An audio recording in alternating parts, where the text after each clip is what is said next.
नमस्कार किसान साथियों, स्वागत है आप सभी का एक बार फिर से मालवा की खेती यूट्यूब चैनल पे। किसान साथियों, आप अपनी डिवाइस की स्क्रीन पे देख पा रहे हैं गेहूं फसल के अवशेष। और किसान साथियों, बहुत सारे किसान भाई इनको जला देते हैं, एक अनजाने में इतना बड़ा नुकसान करते हैं जिसकी भरपाई हम किसी भी प्रकार से नहीं कर सकते। नुकसान ये करते हैं कि वो इनको जला देते हैं, और जलाने से किसान साथियों मिट्टी खराब होती है, उसमें रहने वाले सूक्ष्म जीव और जो लाभदायक फंगस है वो भी समाप्त हो जाती है। परिणाम स्वरूप हमारी जमीन कम हो जाती है। किसान साथियों, आपने कितना भी खाद दिया हो, चाहे किसी भी प्रकार के पोषक तत्वों का प्रयोग किया हो, वो केवल फसल के दानों तक ही सीमित नहीं रहता है। यदि फसल का पौधा बड़ा होता है तो उन पोषक तत्वों में उनका अहम रोल होता है। आप पौधे की हाइट बढ़ाने के लिए, क्लोरोफिल बढ़ाने के लिए उसमें नाइट्रोजन का प्रयोग करते हैं, जड़ें अच्छे से विकास हो जाए, उसके लिए आप फास्फोरस युक्त पदार्थों को खाद का प्रयोग करते हैं। तो इस हिसाब से हम देखते हैं कि प्रत्येक न्यूट्रिशन का हमारी फसल की पूरे पौधे पर पूरा असर दिखता है, जड़ से लेकर दानों तक। तो दानों में जो भी पोषक तत्व उपलब्ध होते हैं वो हमें भोजन के माध्यम से प्राप्त हो जाते हैं। लेकिन हमारे मिट्टी का जो भोजन है उसको हम जला देते हैं। यूँ कहें कि हमारी फसल के पूरे अवशेषों में उन पोषक तत्वों का रूपांतरित रूप होता है जिनको हम आग लगाकर नष्ट कर देते हैं। किसी भी प्रकार से यदि इन पोषक तत्वों को हम अपने खेत में फिर से मिला देते हैं तो हम पोषक तत्वों की पूर्ति हमारे खेत में हो जाती है। लेकिन सबसे बड़ी दिक्कत किसान भाइयों को ये आती है कि खर्चा बहुत लगता है। खर्चा लगता है किसान साथी, तो उससे घबरा जाते हैं, परेशानी भी आती है।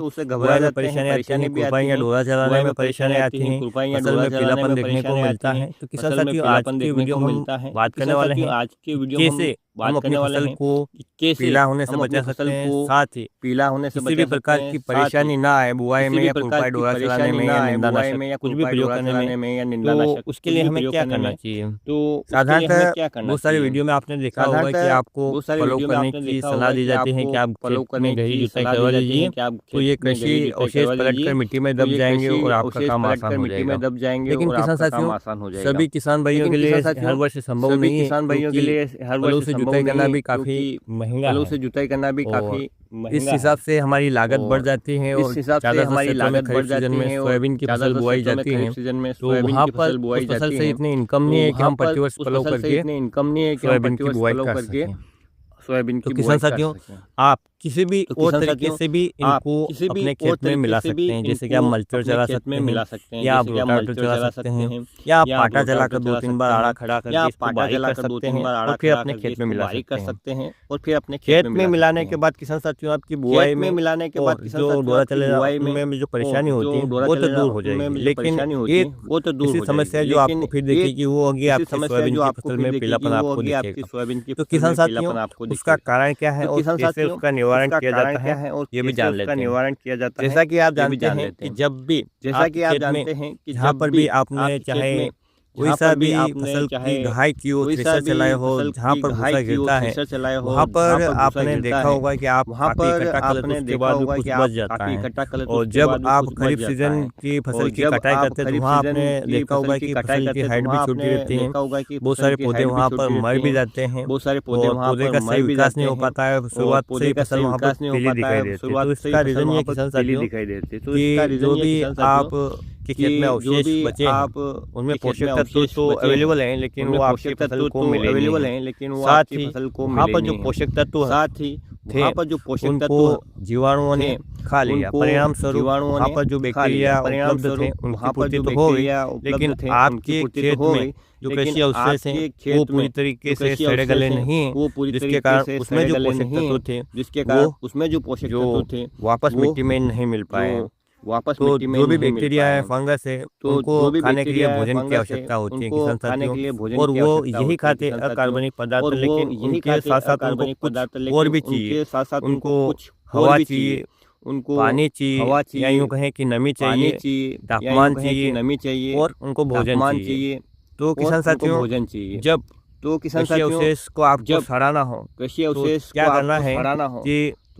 करना है कि जब भी आप खरीफ सीजन की बुआई कर रहे हैं उस समय किसान साथियों आपको उस समय किसान अपने साथियों खेत में जहाँ पर भी कृषि अवशेष अच्छी मात्रा में है, जहाँ पर भी कृषि 15 से 20 किलो प्रति एकड़ के हिसाब से यूरिया का प्रयोग कर लेना है, क्योंकि अधिकतर जो नाइट्रोजन आपकी फसल में होता है उसका फसल में प्रयोग होता हो है, चुका होता है और आपकी फसल के जो अवशेष है उसमें नाइट्रोजन तो बचा रहता है, लेकिन इतनी ज़्यादा मात्रा में नहीं बचा रहता है कि जो जीवाणु हैं, बैक्टीरिया हैं, उनको भोजन के रूप में मिल सके। तो आप थोड़ा सा नाइट्रोजन यदि उनको दे देते हैं जीवाणु बैक्टीरियाओं को, तो किसान साथियों उनकी क्या वृद्धि होती है। जब उनकी वृद्धि होती है, उनके वंश की वृद्धि होती है, तो ज़्यादा तादाद में हो जाते हैं, तो कृषि अवशेष को शीघ्र ही खाने का काम करते हैं और वापस जो नाइट्रोजन आपने दिया है उनके द्वारा खाने के बाद किसान साथियों कृषि अवशेष को और उस नाइट्रोजन को वो मल के रूप में फिर से रिलीज कर देते हैं और आपके खेत में जो पोषक तत्वों की पूर्ति वापस हो जाती है। अब किसान साथी कहते हैं कि केवल यूरिया के देने से ही ऐसा हो जाएगा, तो ऐसा बिल्कुल नहीं है। किसान साथियों आपके खेत में पर्याप्त नमी भी होनी चाहिए। पर्याप्त नमी का मतलब ऐसा है कि न तो आवश्यकता से अधिक और नहीं आवश्यकता से कम। किसी भी कृषि अवशेष को सड़ाने में नमी का बहुत अहम रोल होता है। यदि आप आवश्यकता से अधिक पानी भर देते हैं तो किसान साथियों निश्चित रूप से आपके खेत में जो भी कृषि अवशेष है वो बिल्कुल नहीं सड़ेंगे, वो वैसे के वैसे ही दबे रह जाएंगे। इसलिए नमी आवश्यकता अनुसार ही होना चाहिए। और सबसे बड़ा जो रोल होता है किसान साथियों वो होता है तापमान का, क्योंकि खरीफ सीजन की जब हम बुआई करते हैं उस समय तापमान काफ़ी अच्छा रहता है, बजाय जब हम रबी सीजन की बुआई करते हैं। इसीलिए किसान साथियों जो किसान भाई चावल की पराली बाद में जब वो रबी की फसल लगाते हैं उसको जलाते नहीं और खेत में डालते हैं, और उस समय क्या तापमान कम हो जाता है, परिणाम स्वरूप वो पूरी तरह से सड़ नहीं पाती हैं और विभिन्न प्रकार के हानिकारक कीड़े भी उसमें लग जाते हैं, जिसके कारण दिक्कत आती है।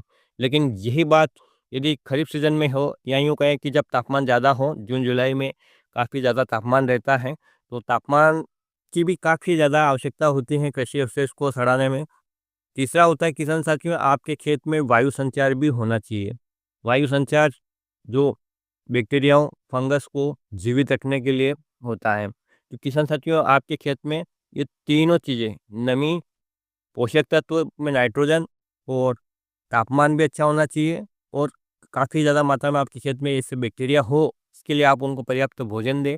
भोजन में आपको ज़्यादा कुछ नहीं करना है, जो भी आप नाइट्रोजन दे रहे हैं किसान साथियों आप यदि और फर्टिलाइज़र दे रहे हैं तो उसकी नाइट्रोजन युक्त की तो उसकी मात्रा कम कर सकते हैं। यूरिया को यदि आप देते हैं तो शीघ्र जो जीवाणु हैं बैक्टीरिया उनको मिल जाता है, जिससे कि उनकी कॉलोनी में वृद्धि होती है और वो कृषि अवशेष को सड़ाने में काफ़ी मदद करते हैं, जिससे कि शीघ्र ही आपके जो कृषि अवशेष हैं डिकम्पोज हो जाते हैं और इनमें जो भी पोषक तत्व पोटास, फास्फोरस, नाइट्रोजन जितने भी आपने दिए हैं आपके खेत में मौजूद थे वो इन कृषि अवशेषों में है, वो वापस से खेत में मिल जाते हैं। ये पुनर्चक्र शुरू हो जाता है। यहाँ पर यानी कि जितना आपने खेत से लिया कम से कम खेत में आप जला रहे हो उसको वापस खेत को ही दे दो, उसको जलाओ नहीं। आपने पशुओं के लिए चारे का प्रबंध कर लिया, कोई बात नहीं, आपने अपने खाने के लिए अनाज का प्रबंध कर लिया, कुछ नहीं, कोई बात नहीं। लेकिन जो कृषि की आपके खेत की मिट्टी है, उसे भी खाने के लिए या अपने खेत में जो उपलब्ध जीवाणु हैं, उनको भी खाने के लिए आपको खेत में ही उपलब्ध जो चीज़ है वो देना है। यदि आप ये चीज़ इनको उपलब्ध करवा देता तो आपको बाज़ार से जो अलग चीज़ ला रहे हैं, उसमें क्या है, क्या नहीं है, ये आपको भी पता नहीं, मेरे को भी पता नहीं। बस एक धुन बनी हुई है और ला रहे हैं और डाल रहे हैं, उसका प्रयोग कर रहे हैं, लागत बढ़ा रहे हैं। लेकिन यदि किसी तरह आपको अपनी लागत कम करना है, तो आप इन कृषि अवशेषों को अपने खेत में मिला दीजिए। निश्चित रूप से किसान साथियों आपकी फसल में थोड़ी-सी आपको बुआई और जो आप कृषि कार्य करते हैं उसमें थोड़ी-सी दिक्कत आएगी, लेकिन किसान साथियों उसका फ़ायदा कई गुना ज़्यादा है। चाहे आपके खेत में किसी अन्य प्रकार का भूसा हो, जैसे कि आप सरसों लगाते हो तो उसकी तूड़ी हो, या आपके अन्य प्रकार की जो भी फसल के कृषि अवशेष हैं, आपके खेत के मेड़ के आस-पास जो पेड़ पौधे हैं उनकी पत्तियां हैं, तो उनको भी आप खेत में डालकर किसान साथियों इस प्रकार से उनको बारीक करके अपने खेत में पोषक तत्वों का संतुलन बनाए रख सकते हैं। इससे आपके खेत में ऑर्गेनिक मैटर बढ़ेगा, और जिसकी खेत में जितना ज़्यादा ऑर्गेनिक मैटर है उस खेत की उपजाऊ क्षमता उतनी ही ज़्यादा है। केवल मिट्टी काली होने से या उसका गहराई या उसकी जो मोटाई है वो ज़्यादा होने से ही अच्छी फसल पैदा नहीं होती है। यदि आप पोषक तत्व उपलब्ध करवा लेते हैं किसान साथियों और नमी अच्छी रखते हैं, तो पथरीली ज़मीन में भी आप जो अन्य जो ज़्यादा भारी भूमि है उनसे भी ज़्यादा उपज और क्वालिटी वाली उपज उगा सकते हैं। बस आपको थोड़ी-सी मेहनत और थोड़ी-सी समझदारी से काम करना है। आज का युवा किसान है, पहले पुराने किसान के पास इतने साधन उपलब्ध नहीं थे, फिर भी वो संघर्ष करके खेती करते थे। उन्होंने अपनी खेती की ज़मीन को बचाए रखा है।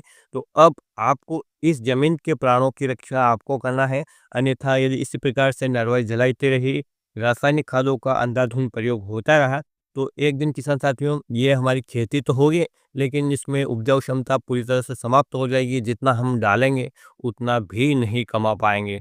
इस हिसाब से किसान साथियों हमें अपनी खेत की मिट्टी की रक्षा उसी प्रकार से करनी है जिस प्रकार से हम अपने खेत में सॉरी अपने परिवार में किसी परिवार के सदस्य के प्राणों की रक्षा करते हैं। इसी प्रकार से अपने खेत की मिट्टी की भी रक्षा करनी, क्योंकि हम इसी का अन्न खाकर बड़े हुए हैं।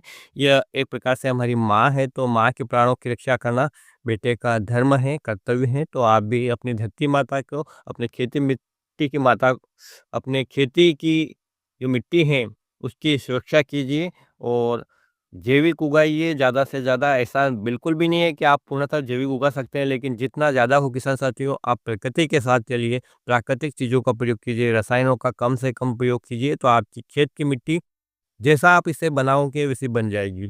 कहने का मतलब किसान साथियों आज भी मैं ऐसे क्षेत्र में जानता हूँ जहाँ पर खरीफ सीजन में एक भी सोयाबीन पे कीटनाशक का स्प्रे नहीं होता है, और आज भी वो हमारे क्षेत्र में जहाँ पर 2 से 3 स्प्रे कीटनाशक के होते हैं, उससे ज़्यादा सोयाबीन की पैदावार लेते हैं।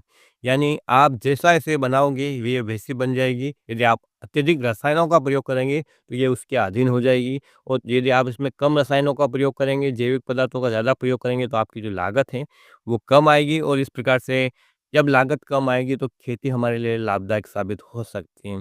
एक छोटा-सा किसान हूँ किसान साथियों, ज़्यादा जानकारी तो नहीं रखता हूँ, लेकिन जितना अनुभव से सीखा है, जितना बड़े बुजुर्गों से सीखा है, वही मैं आप लोगों के साथ शेयर करता हूँ वीडियो के माध्यम से।